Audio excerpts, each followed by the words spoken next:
Hi guys, Amy here with some midweek updates on your argument essay rough draft workshop discussion we're doing this week. So far, I'm really pleased with what I'm seeing in your drafts. It seems like for the most part, your rough drafts are mostly complete, so that's great. There's some revision work still to be done, but you all at least have a really good start. So I commend you all on that and appreciate your approaching this argumentative project as a writing process and not just waiting till the last minute, which will all help you guys be successful in terms of your grades. So I am pleased to see that as well. So most of the suggestions I'll have for you guys today are going to be pretty consistent for everyone involved. Some of your theses are a little further along than others, but for the most part, I see a lot of the same issues coming up again and again. So hopefully the things I'm going to call out today will be applicable to everyone. Also, you may have noticed that I went in and tried to provide just a paragraph of general feedback to each and every one of you.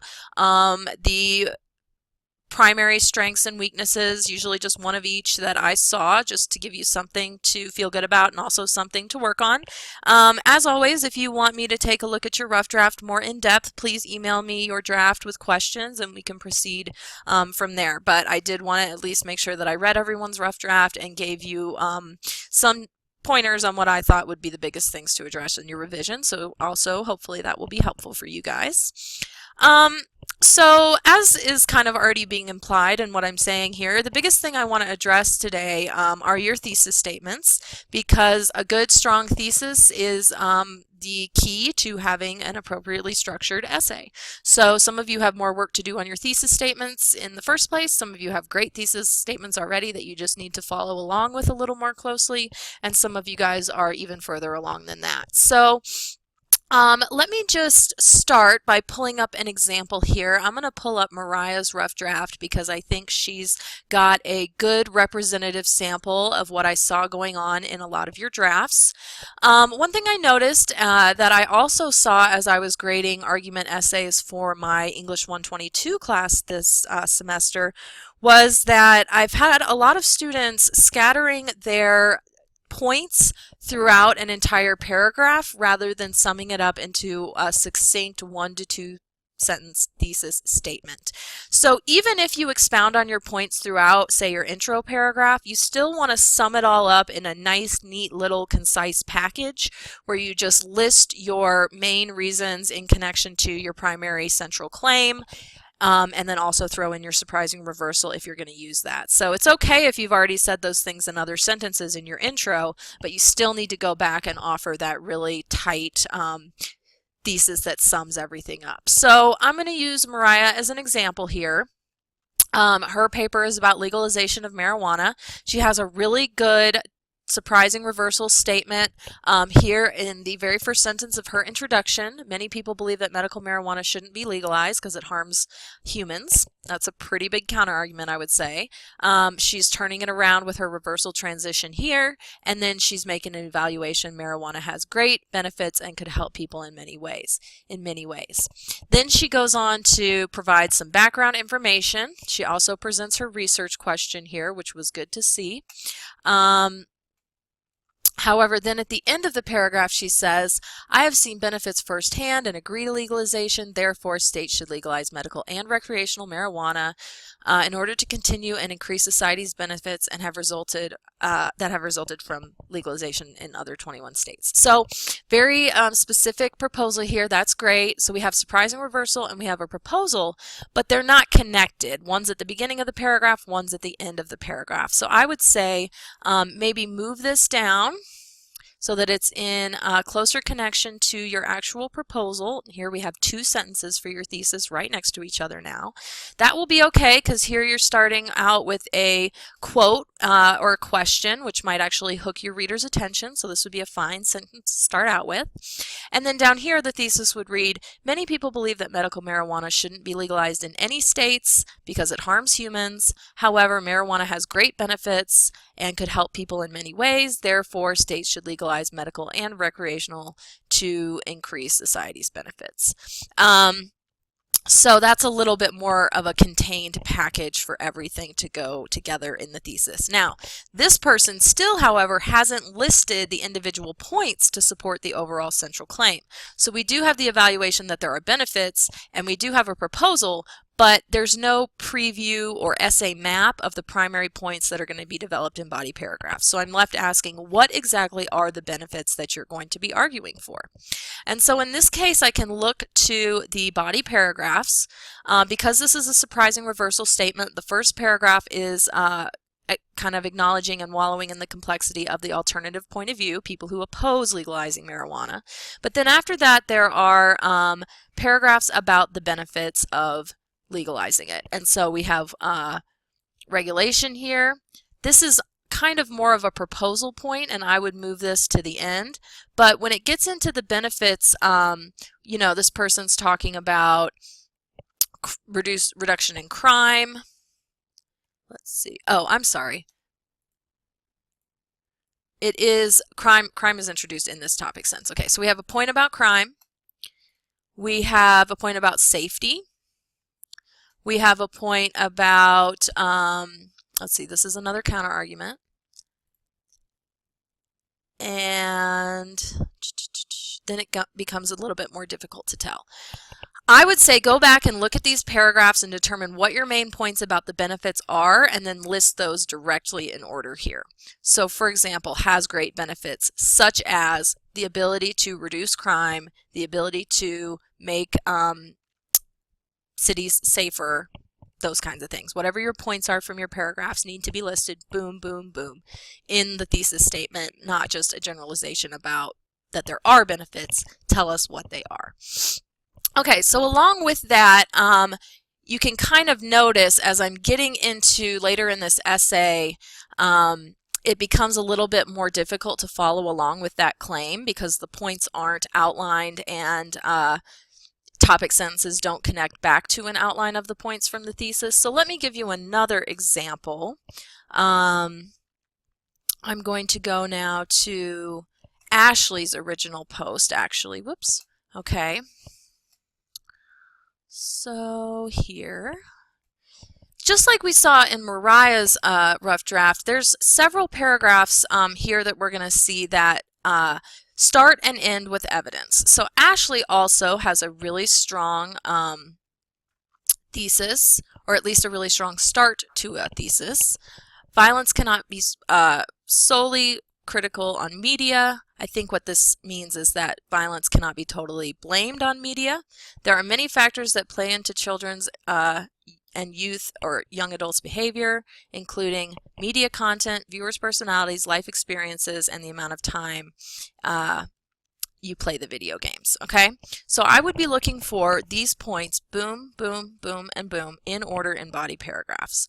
So we do start out with a paragraph about media exposure.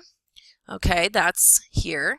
Next, we would want the personalities of the viewers to come into play. However, this topic sentence just refers to many studies of media violence, and so this point needs to be all contained within this one paragraph. And then we have some evidence here about risk factors. We also have a fact here from the American Academy of Pediatrics, which is a source, and that's the last paragraph. So instead of starting the paragraphs out with facts like these, I would want to see topic sentences like, the first reason or the first influence that causes people to be violent is media exposure. The second influence that causes people to be violent is personality. The third thing that causes people to be violent is life experiences. Directly, because if you just give me this information, I'm not going to know what to make of that or how this supports your overall argument. It's your job as a writer to connect it to your thesis for me. So the first reason why, and then you present your central claim, is because, and then you present your reason. And so maybe part of the problem here too is that this person just has several points but doesn't really have an overall central claim to connect everything back to, like an evaluation or a proposal. And adding that would give just a little more substance to those topic sentences. But when we get into a paragraph that starts and ends with evidence, studies, or quotes, it can start to read very informative instead of persuasive. And like I said, it relies on the reader to make the connections that you as a writer are supposed to be making. On the other hand, if you present your topic sentence first and then the evidence, the reader will automatically interpret the evidence as supporting the point that you presented in your topic sentence, because that's just logical. That's the way people's brains work. So make sure that you are directly adding topic sentences to every single one of your body paragraphs. And so let me show you how to do that here. I've pulled out a sample thesis. This was from Cassie's essay. And so I want to show you how you can use your thesis to form your topic sentences. So here we have a surprising reversal statement. Some people fear that vaccinations can cause asthma, MS, arthritis, SIDS, diabetes, and the most common being autism. However, it's never been proven. Vaccines, on the other hand, are important, evaluation, because they suppress the spread of disease, they help young children begin building immunities, and they lead to healthier conditions for everyone. So those are the 3 points. Here's the evaluation. Here's the surprising reversal. And I did suggest to this person that there probably is a proposal implied here, but we can still work with it for now, even without that. So first of all, this is the central claim at this point. It's an evaluation. Vaccines are important because of these reasons. So in your topic sentences, you would say, the first reason why vaccines are important to the health of the human race is because they suppress the spread of diseases. And for your second body paragraph or point paragraph, you would say, the next reason why vaccines are important to the health of the human race is because they help young children begin building immunities with very little risks of side effects, and so on. And then for your counter-argument paragraph right after your intro, you would basically just take this counter-argument and make that your central claim. Or excuse me, your topic sentence. And if you had a proposal at the end here, like therefore, vaccines should be required or something like that, that proposal would be at least part of, or the most important part of the topic sentence for the paragraph where you discuss your proposal. Because remember, you have to have your overall central claim, your evaluation, or your proposal developed in its own paragraph right before the conclusion. So just take the exact words from your thesis and move them into your topic sentences. We call these buzzwords. They're the words you used to introduce or preview the point in your thesis, and they're going to echo in your reader's mind all through the essay. So as you're talking about each point, use the same language for consistency and clarity. And then the very last thing I wanted to point out is that I saw a lot of first and second person voice, first and second person pronouns like I, we, me, us, you throughout these drafts. In academic writing, you want to avoid first person and stick to a more formal, objective tone in your voice. So for example, all over the world we use large amounts of energy to develop as societies, transport goods, and ourselves, and connect with the world around us. As it stands today, we are on the verge of running out of the resources that fuel those activities. The immediacy with which we must approach the issue is all too pressing. Options are flowing at us in all manners, solar, wind, hydro, and some saying things like natural gas. So this is a problem, one, because it's not appropriate for the level of formality of an academic essay, but it's also inappropriate because it can alienate your reader and invite counter-arguments that wouldn't have otherwise been there. So when you're saying we, your reader might not feel like they're included in that group, and if they do feel that way, it can be very alienating for them. And so they might become resistant to your discussion overall, which you wouldn't want, because then you wouldn't be able to persuade them. So here's something like human beings instead of we. Use large amounts of energy to develop as societies, transport goods. This you could easily say without ourselves. You could say for transportation, for personal transportation, and connect with the world. You don't even need to say around us. As it stands today, human beings are on the verge of running out of resources. The immediacy with which this issue must be addressed is all too pressing. Options include solar, wind, and hydro, and some say things like natural gas. So, you know, replacing us with humans or people or in the United States today or citizens is a lot more ethical, actually, because you're not making assumptions about your audience belonging to any particular group, and you will be much less likely to run into counter arguments that way. It's almost more of a way of qualifying your thesis, which we've already talked about. So just watch out for that first and second person voice and try to omit those pronouns as you go back in your revision.